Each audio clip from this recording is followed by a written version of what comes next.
Quando a gente pensa na agenda ESG, especificamente nos 3 pilares, os pilares ambientais, sociais e de governança, a gente tem um leque de oportunidades. Um leque de oportunidades porque o que mais tem no nosso país são questões que precisam ser trabalhadas para minimizar um impacto negativo na sociedade como um todo. É o que vamos fazer hoje. Vamos conversar com a presidente da FEBEX, que trabalha especificamente a questão da inclusão social da pessoa com deficiência. Uma instituição de 50 anos, prestes a completar 50 anos, dedicada à defesa e garantia de direitos da pessoa com deficiência. Esse bate-papo, que vai acontecer em breve, vai acontecer com a presidente da associação, a Kátia Vasquez. É uma mulher aguerrida, incansável, quando o assunto é a defesa dos direitos da pessoa com deficiência. Chegando aqui no 5º andar, Rua das Marrecas, número 40, onde fica a sala da FEBEX. Tem elevador, tá? Só para que vocês saibam, eu que resolvi subir de escada. Kátia aqui já está me esperando. Vamos lá. 506.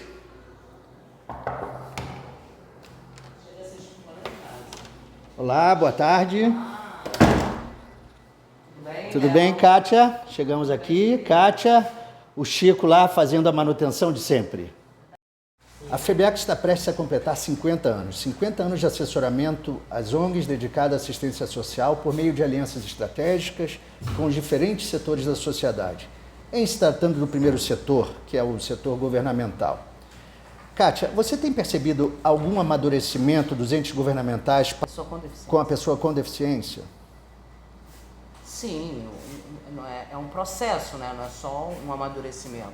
A partir dos espaços, né, que nós temos democráticos de direitos, que são os conselhos, realmente a sociedade tem uma ação mais efetiva e participa, né, da maioria das decisões em relação às propostas de políticas públicas do governo.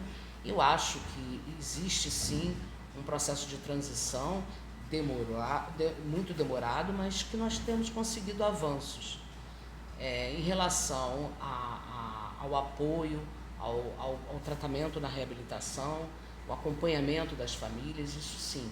Na questão da acessibilidade, aí é mais demorado, o processo realmente na condição da pessoa com deficiência, principalmente na acessibilidade, nas questões das barreiras arquitetônicas. Agora mesmo eu vinha para cá, estou vendo sinais novos na cidade do Rio de Janeiro, né, sendo colocados, e os sinais sonoros. Que é fundamental. É fundamental, porque sem isso você não possibilita que a pessoa... Não dá o direito de ir e vir do deficiente visual. Principalmente, tá? Então, realmente, são muitas as questões em relação às rampas, a pequenas, um pequeno olhar para algumas situações da cidade, que isso é muito demorado. Segundo pesquisa do IBGE, até 24% da população se reconhece como PCD, representando algo em torno de 45 milhões de brasileiros. O Estado dispõe de ferramentas para auxiliar nesse sentido? Sim, as ferramentas existem. Algumas vezes não são efetivas, porque nós não atendemos nem 10% dessa demanda. Nós temos hoje a rede histórica conveniada, que é uma rede que hoje atende a 5.105 famílias. Se você coloca uma questão hoje de 45 milhões, dentro do Rio de Janeiro, pelo CAD único, a nossa demanda é de quase 10 mil famílias deficientes, e nós não conseguimos atingir esse quantitativo. É uma pena, né? Uma pena, porque ferramenta eu acho que talvez falte boa vontade e interesse. É uma questão de prioridade. Prioridade. Né? De prioridade, de se ter realmente um olhar para que haja as ações e principalmente a continuidade. Porque o que a gente também tem muita dificuldade é de manter as ações e as propostas quando surgem, né? Então, a rede histórica é uma rede que já há quase 50 anos acompanha esse trabalho, é a ação dentro da cidade do Rio de Janeiro, do nosso município, que pode falar da continuidade e da política pública para essas pessoas. No mais, eu não consigo identificar. A gente, quando fala de rede histórica conveniada, é município do Rio. E no estado como um todo, temos quantas vinculadas em média aí? Um número... Com a questão de quê? Da rede histórica? Não, quais são os estados que ainda mantêm isso? Não, desculpa. Estado não. No município, aqui no estado do Rio, temos muitos municípios sendo representados por organizações não governamentais atuando na assistência? Olha, com a questão do atendimento à pessoa com deficiente, nós temos, da pessoa com deficiência, nós temos a Rede FIA, que faz esse atendimento, que é o atendimento dia às pessoas com deficiência. Nós temos em média de 30 entidades.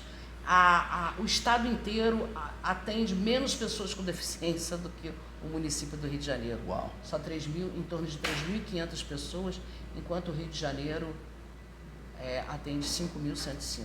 Graças às ações da FEBEX, né? E de manter, né? As ações de estar sempre lutando com esse grupo que é muito unido para a manutenção desse trabalho. O que eu percebo nessa empreitada, desde que eu cheguei aqui, eu acho que foi em meados de 2022, é um certo descaso dos entes governamentais. Como a FEBEX atua nesse sentido? Como ela consegue provocar esses entes, sejam eles o legislativo, executivo municipal e estadual? Eu não acho que é uma questão de descaso, é uma questão, às vezes, até de conhecimento maior. Dentro do Rio de Janeiro, nós temos um acompanhamento até efetivo, assim, de uma continuidade das nossas propostas, porque nós temos uma pauta. Vamos lá, o que eu percebo nessa empreitada, desde que eu comecei a colaborar com a FEBEX, talvez em meados de 2020, não sei se eu poderia usar um descaso do ente governamental, tá? Mas, de toda forma, como a FEBEX trabalha nesse sentido, para provocar o ente governamental, trazendo o olhar dele mais atento para essa nossa causa? A FEBEX trabalha sempre na relação de negociação com o ente governamental. Essa pauta e essa mesa de negociação é constante. E dentro dessa negociação, anualmente, nós temos uma pauta proativa. Temos as nossas necessidades elencadas e a luta do grupo é sempre a luta de conquistas dessas pautas, né? Desses itens que elencamos, principalmente em relação à execução dessas parcerias.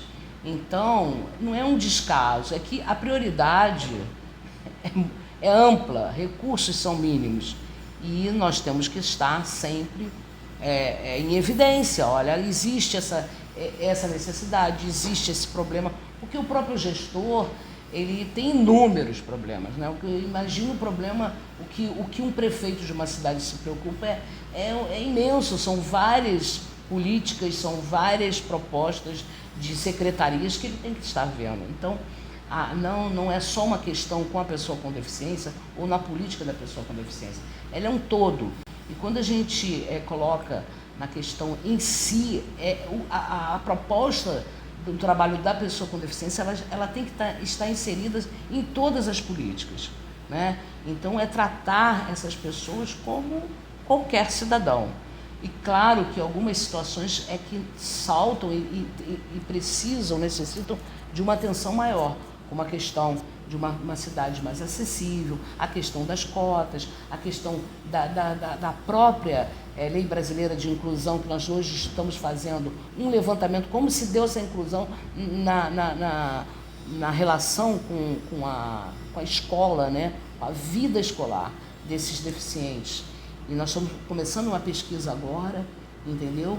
E esses levantamentos, esse material, ele é preciso estar sempre, tem necessidade que a gente produza sempre e esteja chamando a atenção para essas necessidades que tem qualquer execução de qualquer política pública.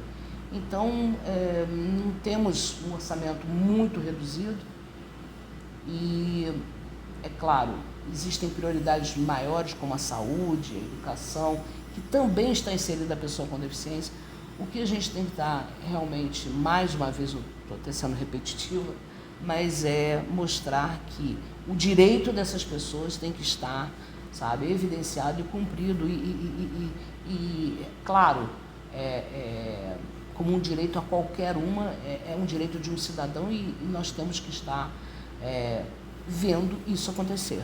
Ou seja, podemos dizer que em 2023 a gente vai continuar, então, gritando na porta aí da Casa do Legislativo, na Casa do Executivo, para chamar a atenção da importância de um olhar mais atento à nossa causa. Temos várias ações. Dia 4 de abril é o dia da Verdade Social. Eu acho que é dia 3. Dia 3 de abril, dia da Verdade Social.